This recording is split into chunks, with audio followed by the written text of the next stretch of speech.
Hi guys, welcome to my vlogs. Welcome to my YouTube channel. Please subscribe. Thank you so much. Ang pag-uusapan po natin ngayon is ano nga ba ang gusto ng mga kadalasan ng mga employers sa kinukuha nilang DH as kasi guys sa 3 years kong pagtatrabaho sa amo ko, kuha ko agad yung mga ano nila, yung gusto nila sa isang empleyado, sa isang katulong, sa isang kunyang, kumbaga. Kunyang kasi doon sa Hong Kong yung katulong, ganon. Pag tinatawag ate, ganon. Kasi number one, sa kanila, swerte talaga sa kanila yung masipag, honest, tsaka yung may kusa, na hindi tamad, hindi malikot ang kamay, ganun. Yun yung swerte sa kanila. Saka, pero may iba naman sa kanila swerte, tapos kuminsan pinupungsoy pa nila yung mga birthday, kung swerte yung birthday mo o hindi. Yun yung alam ko kasi sa mga kasamahan ko ganun pinupungsoy yung birthday nila bago sila mag-hire ng katulong. Dahil hindi pa naman nila alam yung ugali ng katulong, kaya dinadaan po nila sa ano yun, kuminsan pinapatingnan nila yung number ganito, based lang sa ano ko yung mga swerte yata yung mga 7, 8 ganun, 9, yun pinupungsoy nila yung ano, doon nila nalalaman na swerte yung isang katulong. Pero pagdating na sa Hong Kong, titingnan yan paano ka kumilos, kung mapagkakatiwalaan ka, or malakas ang sense ng mga Chinese malakas ang sense nila, or paano ka kumilos, paano ka makikitungo sa kanila, yun. Pero kailangan malakas din ang sense mo, kasi ako naranasan ko yung medyo may pagkamaldita kasi yung amo ko, ganon. Kaya nasisense ko siya na minsan may pagkasilosa, na pagka once nasisense ko siya na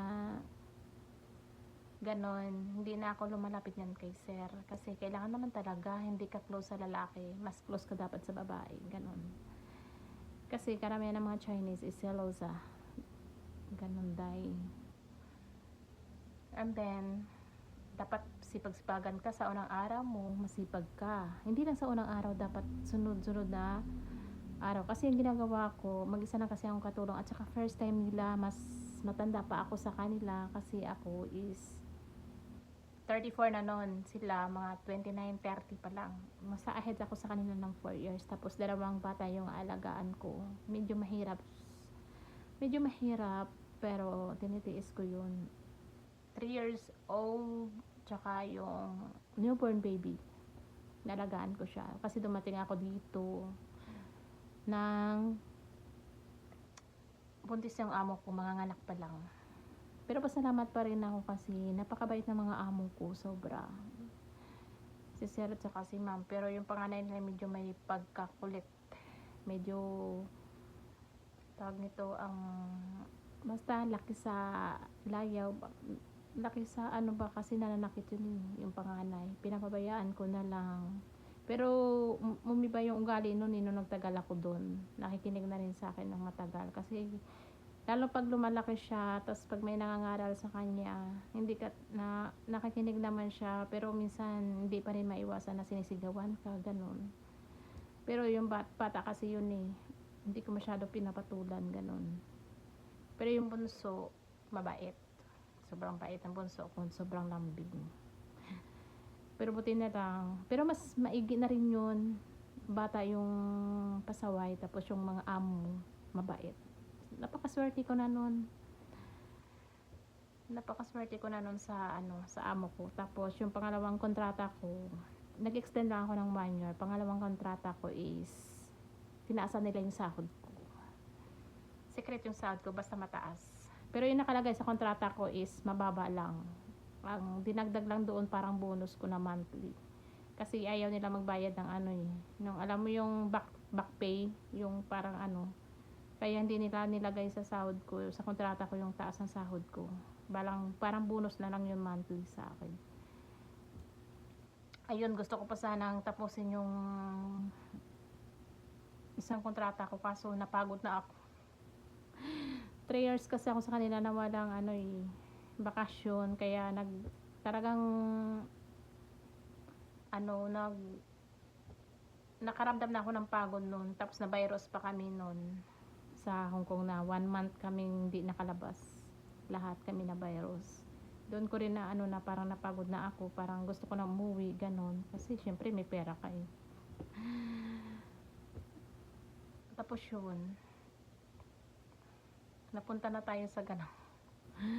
Pero yung guys, yun yung ano, pero dapat marunong ka makisama sa mga amo mo na mga matataray, o kaya napakaswerte mo pang mabait ang amo mo talaga. Pero pag mataray, ganun, kailangan i-handle mo talaga siya ng sobra-sobra. Kasi ako, pag once na nakikita ko mainit ang ulo ng amo ko, syempre hindi ko sila babanggain. Ang ginagawa ko, nilinisan ko yung ano ng amo ko, kwarto, para pagdating nila. Kasi bakit nga ba, nag-isip kasi ako niyan bakit nga ba nag-iinit ang ulo ng amo mo, or galing sa trabaho sa pagod, tapos pagdating pa sa bahay may dalawa pang anak na may isa pang anak na pasaway, ganun. Mas lalo minsan naawa ko sa amo kong babae, siya pa yung nag-aalaga sa baby paggabi, hindi yun tinatabi sa akin, kinukuha niya. Excuse me, naubo ako. Siya yung nag-aalaga, tas pag umaga siya pa yung gigising, tapos siya yung nagluluto dun sa panganay, kasi yung panganay na napaka-arte kasi noon, gusto niya si mami niya talaga ang nagre-ready sa kanya ng almusal, ayaw niya sa akin. Tapos si yung amo ko din yung nag-ano doon, naghahatid, maate yung ang panganay, gusto niyang mami niya talaga yung nag-aasikaso sa kanya, nagsimula sa pagkain, sa paghatid, gusto niya mami niya. Kaya ako, gising na din ako kasi nahiya ako eh. Tapos yun, ako natutulog ako hanggang alas 9, pagtulog pa yung alaga kong bunso. Pero pag gising na din ako, kasi yun yung priority na pinapabantayan sa akin ng amo ko eh. Kaya yun, hindi ko lang alam kung anong gusto, kung ayaw nila sa akin, kasi ginawa ko naman ang best ko, ganun.